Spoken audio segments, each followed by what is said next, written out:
우리 첨단교회에서는 1년에 3번 나라 사랑 주일로 지킵니다. 3.1절, 6.25 그리고 광복절에.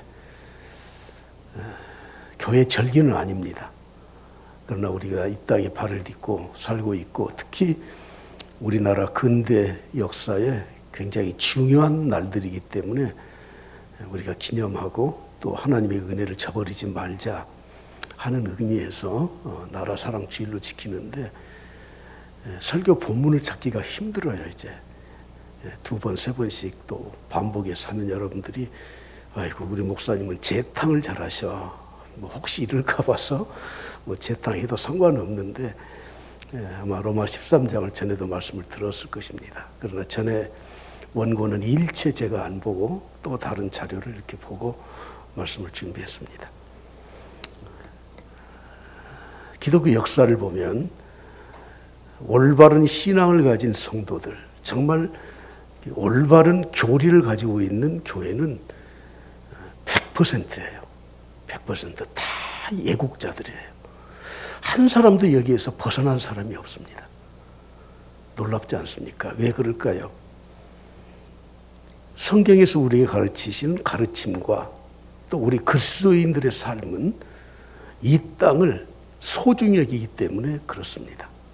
그래서 오늘 저는 세 단락으로 나누어서 말씀드리려고 하는데 첫째는 그리스도인들은 어떤 사람들인가, 둘째는 제목에 있는 것처럼 하나님의 나라를 어떻게 이룰 것인가, 그리고 그리스도인들로서 하나님의 나라를 이루는 우리들이 세상 나라에서는 어떻게 살아갈 것인가.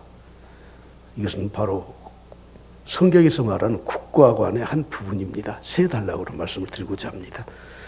여러분, 그리스도인, 기독교인, 믿는 성도들 어떤 사람입니까? 하나님 믿는 사람들이에요. 특히 그리스도인 그러면 안디옥 교회를 빼놓을 수 없습니다.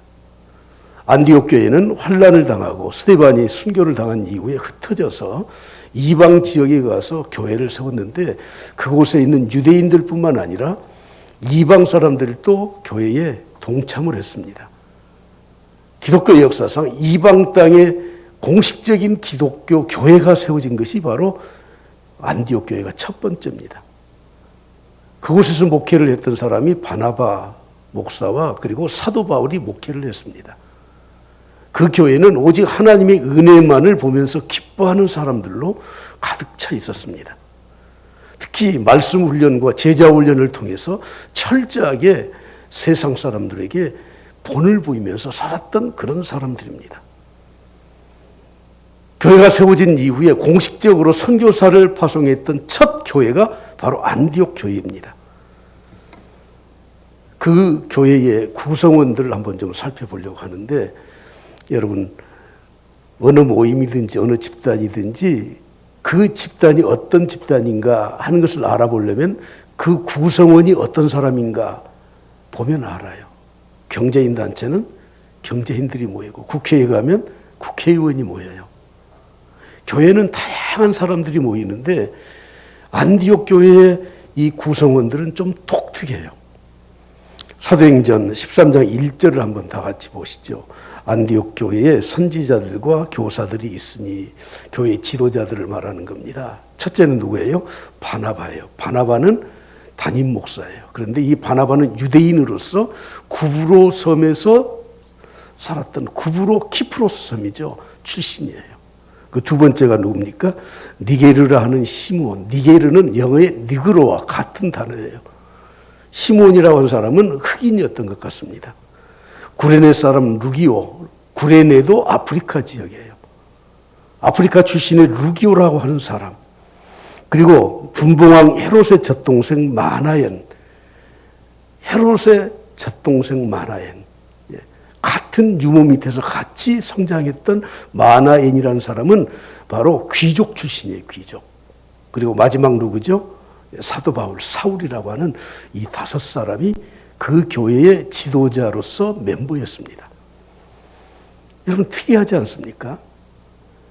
대개 사람들은 유유상종이라는 말을 쓰듯이 비슷한 사람들끼리 모여요. 그런데 이 지역에 모여서 교회를 세우고 지도자로서 역할을 하던 사람들을 보면 가난한 사람, 부자, 지위가 낮은 사람, 지위가 높은 사람, 그리고 아프리카 사람, 유대인 모두가 다 섞여 있어요. 여러분, 교회의 구성원들은 어떤 특정한 지위에 있는 사람들만 모이는 곳이 아니고 세상에 어떤 사람이든지 교회에 올 수 있는 겁니다. 그런데 문제는 그 교회에 모여서 말씀으로 변화를 받았느냐, 그 말씀대로 사느냐, 나이가 많든 젊든 어떤 사람이든지 하나님의 교회에 와서 영적 감동과 감화를 받고 그 사람이 가난하든 부자든 모두가 다 하나님의 일에 열심을 내는 그런 사람들로 바뀌어져야 그 교회가 훌륭한 교회가 되는 거예요. 그래서 저는 개척하면서 우리 교회는 모델이 하나 있다. 그것은 안디옥 교회다. 그렇게 생각을 하고 개척 초기에 사도행전의 이 13장, 11장에 있는 말씀으로 안디옥 교회에 대해서 여러 번 말씀을 전했던 기억이 있습니다. 우리 그리스도인들은 철저하게 하나님의 말씀을 믿고 그 바탕 위에 하나님께서 주신 사명을 감당하는 사람들인데 주님이 우리에게 주신 사명이 마태복음 5장에 기록되어 있습니다. 다 같이 보시죠. 시작. 너희는 세상의 소금이니 또 너희는 세상의 빛이라. 우리는 하나님을 믿는 백성들이지만 우리들끼리만 모여서 사는 사람들이 아니에요. 여기에서 은혜 받고 말씀으로 변화받고 성령의 충만함을 받아서 세상에 나가야 돼. 세상에서, 가정에서, 직장에서, 국가에서 어느 곳에든지 우리가 발을 딛고 사는 그곳에서 소금으로 살고 빛으로 살아가야 될 사명이 우리에게 있다는 것입니다. 우리는 하나님의 권위가 가장 높다는 것을 인정하죠. 할렐루야. 예. 그 밑에 국가 조직도 있고 사회 단체도 있는 거예요. 하나님이 모든 것을 다 창조하시고 다스리고 계셔요. 그렇다면 우리 믿는 성도들은 믿지 않는 세상 사람들보다 모든 면에서 우위에 있어야 돼요. 도덕적으로 우위에 있어야 돼요. 삶을 사는 것도 우위에 있어야 돼요. 섬기는 것도 우위에 있어야 돼요. 항상 세상 사람들이 말하는 그런 수준의 삶을 사는 것이 아니라 인격과 삶과 모든 분야가 세상 믿지 않는 사람보다 더 탁월한 삶을 사는 것은 너무 당연합니다. 그래서 주님은 이렇게 말씀하셨습니다. 너희 의의가, 우리의 행동이 하나님을 섬기는 것을 비롯해서 우리의 삶이 서기관과 바리새인보다 더 낫지 못하면 결코 천국에 들어가지 못하리라. 여러분, 예수님 믿으면 천국 가는데 주님이 뭐 이상한 말씀 하셨나요? 당연히 우리는 천국 백성이라고 하면 우리의 의의가, 우리의 삶의 수준이 여러분 믿지 않는 사람보다 훨씬 높아야 되는 겁니다. 그래서 혹시 여러분들이 세상에서 저런 사람도 저런데 나는 뭐 이렇게 하는 것은 잘못된 거예요. 우리 그리스도인들은 세상의 소금과 빛으로 살아가야 될 세상 사람들보다 모든 면에서 탁월한 성품을 지닌 삶을 살아야 하는 것이 그리스도인들입니다. 오늘 설교의 제목처럼 그러면은 그 그리스도인들이 이루어야 될 하나님의 나라는 어떤 곳이고 세상 나라는 어떤 곳입니까? 우리 믿는 사람들은 이중 국적자입니다. 하늘나라의 시민권을 가진 자들이에요. 하늘나라 생명책에 내 이름이 기록되어 있어요. 하나님께서 그 이름에 기록된 자들을 특별히 관리하고 계십니다. 그러나 우리는 이 땅에 발을 딛고 살고 있기 때문에 대한민국 국민입니다. 그래서 하늘나라 시민권을 가지고 있는 대한민국 국민으로서 이중 국적자예요. 더 엄밀히 말하면 우리는 이 땅에 사는 것은 시민권을 가졌지만 영주권을 가진 거예요. 이 땅에 살 수 있는 권한을 우리가 가진 거예요. 원래 우리의 시민권은 하나님 나라에 있다는 것입니다. 그래서 우리는 하나님 나라를 추구하고 하나님 나라를 이루기 위해서 우리의 삶의 목표를 분명히 두어야 됩니다. 주님이 가르쳐 주신 기도, 주기도문에 보십시오. 하늘에 계신 우리 아버지여, 이름이 거룩히 여김을 받으시오며, 그 다음에 뭐죠? 나라가 임하옵시며.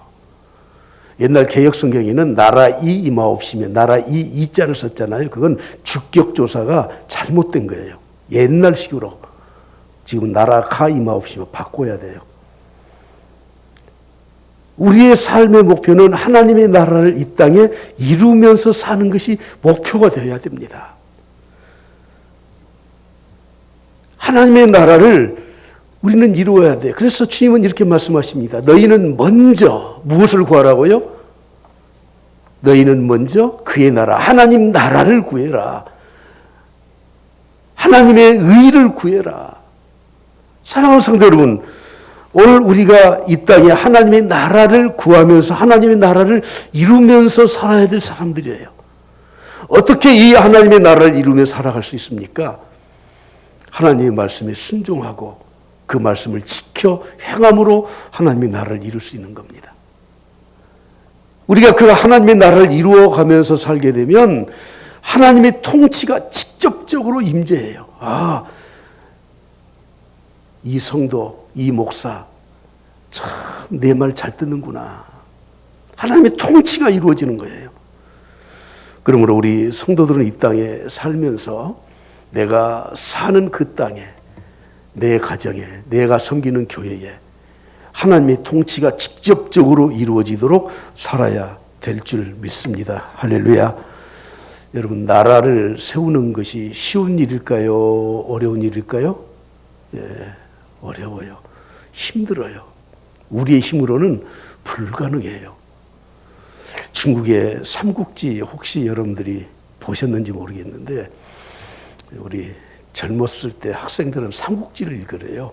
그래서 저는 선생님이 말하면 고지고대로 들어가지고요. 방학 때 삼국지도 있고 초안지도 있고 그래서 막 어떤 부풀어진 꿈을 가지고 있었는데 중국의 삼국지, 삼국시대가 약 120년, 130년을 흘러요.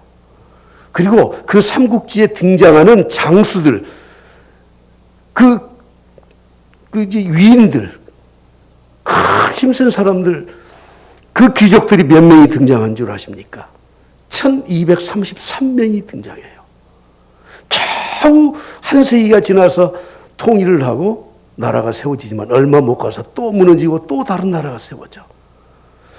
요즘 정치하는 사람들을 우리가 굉장히 얕잡아 보기도 하고 또 무시하기도 하는데 아니에요. 아주 대단하신 분이에요. 대신 좀 잘했으면 좋겠어. 이건 또 아멘 하셔야 돼요. 나라 정치하신 분들 잘했으면 좋겠어요. 할렐루야. 예, 어려워요. 나라 다스리는 게 보통 어려운 줄 압니까? 이성계가 나라를 바꿔야 되겠다. 그래서 조선을 설립하고 개국하고 그때 당시 이제 개국공신들을 상을 주지 않았습니까? 그렇죠? 1등 공신, 2등 공신 해서 개국공신들을 상을 줘. 나라에 어려움이 있고 전쟁이 있고 밀란이 일어나면 그 앞장서서 그걸 다 다스렸던 사람들을 난국공신이라고 해요. 그래서 그 사람들에게도 또 공신의 칭호를 주어요. 하나님의 나라는 어떻습니까? 여러분, 하나님의 통치가 직접적으로 이루어지는 곳은 교회예요. 세상 사람들이 하나님의 나라 만들어가지 않아요. 물론 세상이 다 하나님의 통치 아래 있지만 하나님의 통치가 직접적으로 이루어진 하나님의 나라를 세워야 될 것은 교회라고요. 그래서 우리가 보이지 않는 하나님을 섬기는 것은 보이는 교회, 유형 교회인 교회를 올바로 섬기는 데서 하나님의 나라를 섬기는 겁니다. 세상에서도 개국공신, 난국공신들에게 그들에게 공신의 칭호를 주고 1등 공신, 2등 공신 그러는데 이 땅에서 하나님의 나라를 세우기 위해서, 교회를 섬기기 위해서 자신의 목숨을 바치고 물질을 바치고 시간을 바치고 섬긴 그 사람들을 하나님이 얼마나 귀히 여기시겠습니까? 스데반이 복음을 전하다가 돌에 맞아 순교를 당하죠. 스데반이 그때 하늘을 쳐다봤어요. 그랬더니 하나님이 하늘 문을 열어주셨어요. 그리고 하나님이 보좌를 보여주셨어. 근데 특이한 게 한 가지가 있어요. 우리가 사도신경에서는 하나님 보좌 우편에 앉아 계시다가 우리 주님이 승천하신 후에 하나님 보좌 우편에 앉아 계셔요. 당연히 앉아 계셔야 되죠. 스랍들과 섬기는 천사들은 그들은 날아다니면서 서서 하나님을 섬겨요. 24장로들은 자기들의 면류관을 벗어서 던지면서 서서 경배를 해요. 그러나 우리 주님은 하나님이시기 때문에 보좌 우편에 앉아 계셨는데 사도행전을 자세히 보시면 스데반이 순교를 당할 때 하늘 보좌가 열려서 그 보좌를 보니까 주님이 하나님 보좌 우편에 서 계셨다는 거예요. 존재하고 있는 모습이 그냥 그렇게 표현되었을 수도 있지만 저는 그렇게 해석을 하고 싶지 않습니다. 얼마나 순교자의 이 순교가 하나님 나라를 위해서 목숨을 바치는 스데반이 너무너무 소중했기 때문에 주님이 서 계실 수가 없어서 앉아 계실 수가 없어서 일어서셔서 스데반을 맞이했다고 저는 그렇게 해석을 하고 싶습니다. 여러분 우리 그리스도인들이 하나님의 나라를 세우는 것 여러분 이 한 시간 나와서 잠깐 예배를 드리고 돌아가지만 또 좀 일찍 나오셔서 봉사하고 또 섬기고 안내해주고 하는 이 모든 것들이 절대 헛되지 않은 것입니다. 우리 교회는 개척해서 그때부터 맨 마지막 예배 마칠 때 마지막 성령을 주기도문 찬송으로 부르고 있습니다. 주기도문 찬송이 우리 찬송가에 들어온 지는 얼마 안 돼요. 그러나 그 전부터 저는 주기도문 찬송을 불렀습니다.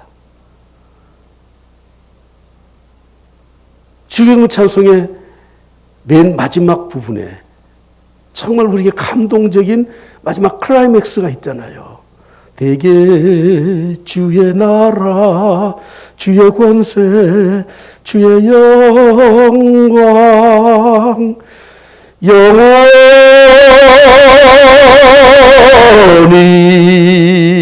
영원히. 얼마나 감동적입니까? 제가 30대 때 온천에 저기 고창에 석정온천이라는 데가 그때 개관을 했어요. 그래서 일주일에 한두 번씩 물도 받아서 식수로 쓰고 가서 목욕도 하고 했어요. 근데 열탕에 가면 좋다 그러더라고 온천물에. 그래서 열탕에 43, 4, 5도 되는 열탕이 있을 때니 얼마나 뜨겁고 힘든지. 근데 오래 좀 버텨야 되겠어요. 그래서 제가 생각해 보니까 노래를 부르면 되겠더라고. 근데 겉으로는 못 부르고 속으로 불러야 돼. 그래서 주기도문 찬송을 느리게 불렀어요.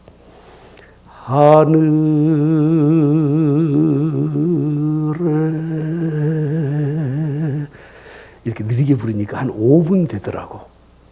근데 나도 그 찬송에 깊이 빠져서 그 열탕에 앉아가지고 맨 마지막은 터쳐놔 버렸어요. 대개 주의 나라. 사람들이 깜짝 놀라서 저 미친 사람이 왔다고 저를 쳐다봐요. 못 참겠더라고요. 여러분 하나님의 나라 우리는 천국을 소망하면서 살아요. 죽어서 가는 천국뿐만 아니라 이 땅에서 하나님의 나라를 이루면서 살겠다고 다짐하고 사는 사람들이에요. 얼마나 하나님의 나라에 대해서 우리가 열망을 하고 살고 있습니까? 내 영역 확장시키고 내가 통치하고 내가 주인 노릇하고 그렇게 사는 건 하나님 나라를 이루는 게 아닙니다. 나라가 세워지기 위해서는 세 가지가 있어야 돼요. 첫째는 영토가 있어야 돼요. 영토가. 땅이 있어야 돼요. 교회는 이 지역에 하나님의 나라를 세우기 위한 자리를 잡은 겁니다. 죄송한 말이지만 잘 들으셔야 돼요. 목사가 가장 큰 죄를 짓는 게 무엇인 줄 아세요? 교회 없어먹는 죄예요. 다른 세상의 윤리적인 도덕적인 죄보다 목사가 교회를 팔아먹었다. 교회를 없애먹었다. 이건 가장 큰 죄 중에 하나님 앞에서 당할 죄라는 것이에요. 여러분들이 교회를 섬기면서 중직자로 교회를 제대로 섬기지 못해서 교회가 망가지면 하나님 앞에 우리는 책망을 받을 수밖에 없습니다. 헌법 제1장 총강 제3조에 대한민국의 영토는 한반도와 그 부속 도서로 한다고 명시되어 있습니다. 우리 대한민국의 영토는 백두산, 두만강, 압록강을 비롯해서 그 한반도, 그리고 그 부속 도서인 독도, 제주도, 마라도까지 우리의 영토입니다. 이 영토를 우리가 지켜야 나라에 대한 의무를 다하는 겁니다. 독도가 죽도, 다케시마라고 해서 일본 사람들이 저렇게 떠들어대는데 여러분 아무것도 아닌 것처럼 있으면 이거 대한민국 국민 아닐지 몰라요. 혹시 여기 딴 나라 사람 와 계셔요? 대한민국 영토는 한반도예요. 북녘 땅에 있는 북한 땅도 우리 대한민국의 영토인데 김일성이가 그 집단들이 와서 지금 차지하고 있어요. 어떻게 해야 됩니까? 그 영토를 찾아야죠. 평화 통일을 이루어서 그 영토를 우리 땅으로 해서 그곳도 우리가 마음대로 갈 수 있도록 해야 그것이 국민된 도리입니다. 그런데 교회에서 북한을 위해서, 북녘 땅을 위해서 기도하지 않는 건 도대체 그 이유가 어디 있습니까? 저는 새벽마다 꼭 기도합니다. 북녘 땅에 있는 동포들 기도합니다. 우리나라 땅이니까. 여러분 교회를 섬기면서 교회의 이 영토, 우리가 차지하고 있는 이 지역 그냥 우리에게 주신 것이 아니라는 것입니다. 두 번째는 나라가 이루어지기 위해서는 국민이 있어야 돼요. 국민이. 좀 기독교 인구가 줄어든다고 하죠. 뭐 당연히 추세가 그러니까. 여러분 어떻게 하나님의 백성이라고 하는 사람이 기독교 인구가 줄어드는데 성도 수가 줄어드는데 우리가 숫자에 집착할 필요는 없지만 그냥 그대로 앉아있으면 도대체 이게 뭐 어떻게 의식이 있는 겁니까? 2019년 12월 21일 기준으로 우리 대한민국의 남한의 인구가 5,184만 9,861명이었습니다. 그런데 작년 2020년 12월 31일 현재 5,182만 9,023명이었습니다. 1년 전보다 2만 838명이 감소했습니다. 여러분 이것을 어떻게 해석해야 됩니까? 앞으로 2050년, 2070년이 가면 우리 남한의 인구가 50% 이상 툭 떨어진다는데 최근에 대학생들에게 설문조사를 했습니다. 당신의 부모가 건강하게 몇 살까지 살기를 원합니까? 물론 제가 그 통계 결과를 보면서 깜짝 놀라면서 독립하고 싶구나 하는 생각을 가졌지만 몇 살쯤, 한 100살쯤 살기를 빌고 고대하고 있을까요? 평균 63세예요. 우리 부모가 63세 되면 좀 돌아가셨으면 좋겠다. 아이들이 약 30세 정도 되면 독립하고 싶다는 마음을 담았다고 저는 생각해요. 나쁜 생각은 아니라고 생각해요. 2014년 출생한 아이들은 그들의 기대 수명이 대한민국이 101살이에요. 자기네들은 101살까지 살라고 하면서 우리보다 63세에 죽어주라고. 자, 여기 계신 우리 나이 드신 분들 건강하게 해요. 이제 우리 100살 넘게 한번 살아봅시다. 100살 넘으면 사는 것이 도대체 뭔가 한번 경험을 해보자고. 인구가 줄면 안 돼요.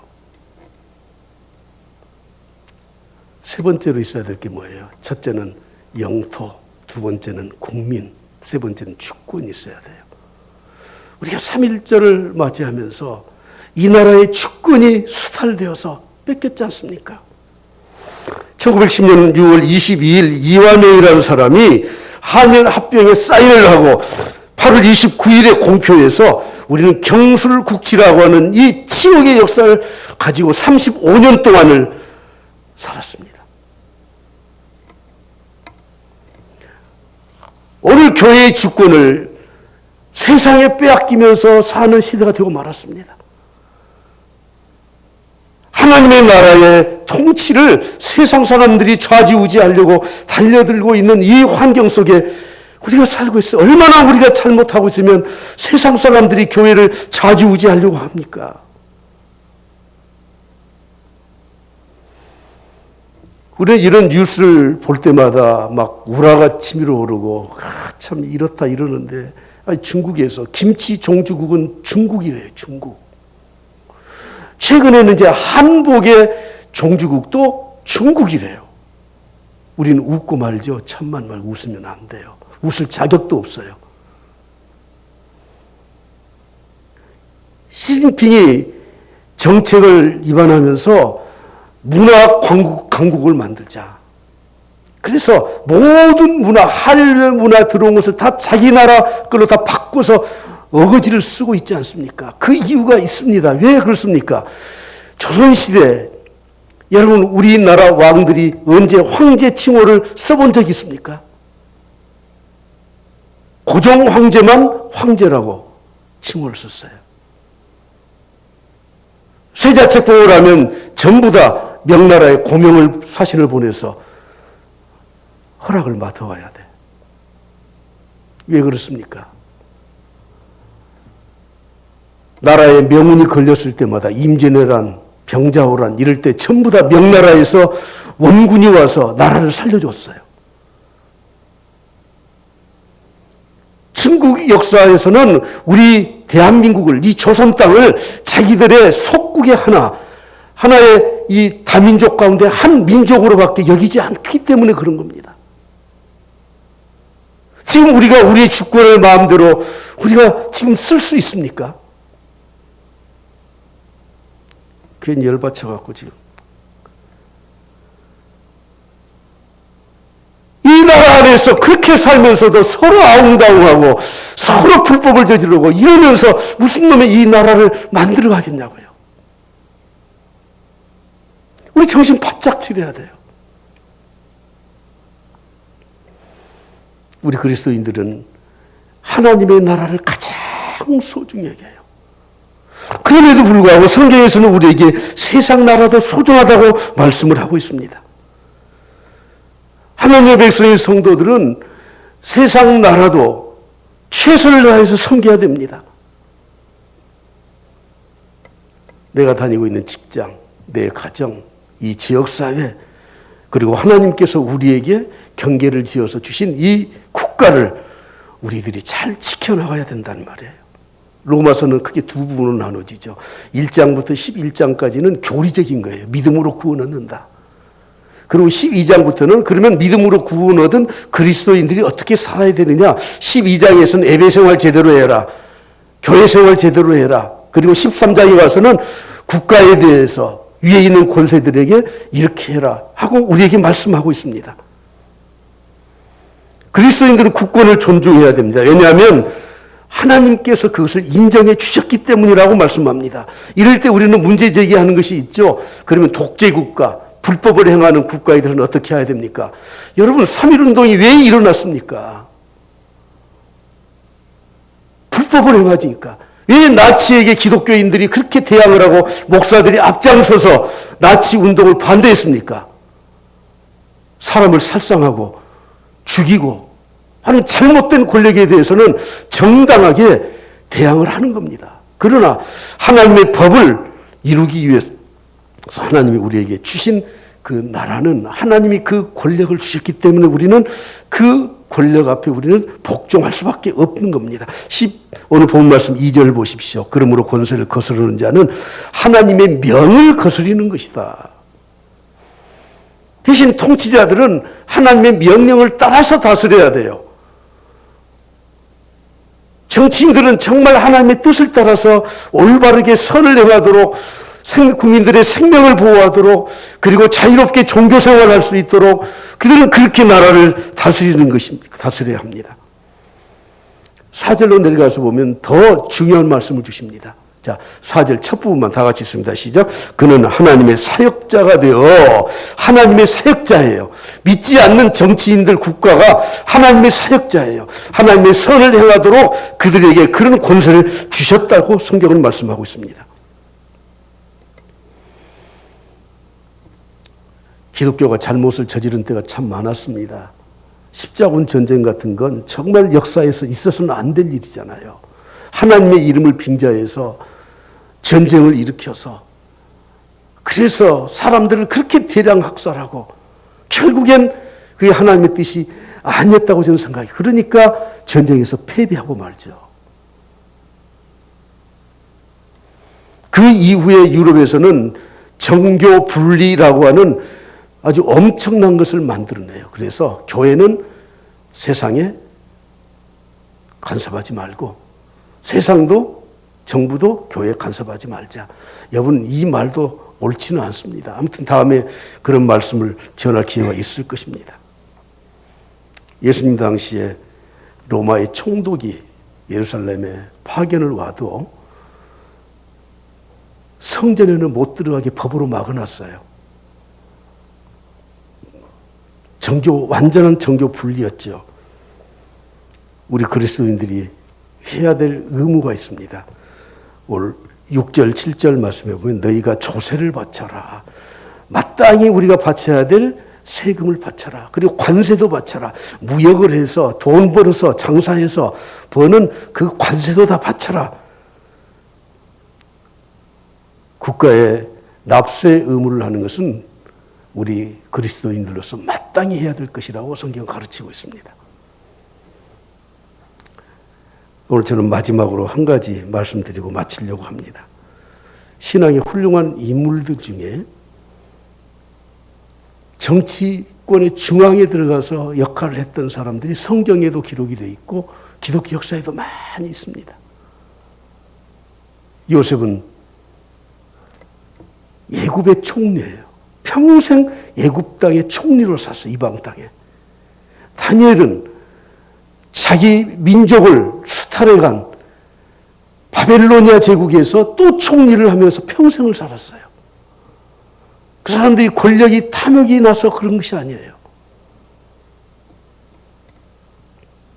3.1운동 때 기독교인들이 3.1운동을 앞장섰다는 것은 누구나 다 알죠. 당시 인구는 1,700만, 어림잡아서 2천만. 그리고 기독교 인구가 약 20만, 1.2%, 1% 좀 지나는 기독교인율이었습니다. 그런데 33인 가운데 16명이 기독교인이에요. 그것도 일부러 천도교의 손병희 씨를 맨 앞으로 이름을 내줬어요. 종교가 편향하면 안 된다고 해서 16명이 더 됐는데 줄여서 2분의 1 이하로 줄였어요. 그리고 이 이름에 들어가지 않는 48명의 또 지도자들이 있었는데 그 48명 중에 12명이 또 기독교인이에요. 3.1운동이 끝나고 한 열흘 후에 3월 12일에 안동교회 김백원 목사 그리고 성동교회 차상진 목사 이분들이 12인의 장서라는 것을 발표를 했습니다. 이 성명서를 만들어서 일본의 총독부에 한 부 보내고 한 분은 종로의 보신각에서 낭독을 하고 발표를 했습니다. 그걸 제가 읽어드리고 그리고 기도하려고 합니다. 그 3월 1일, 지난 3월 1일 조선민족 대표 33인의 조선 독립에 대한 선언서는 결코 개인의 독단회결에서 차한 그래서 이루어진 것이 한 바 아니요.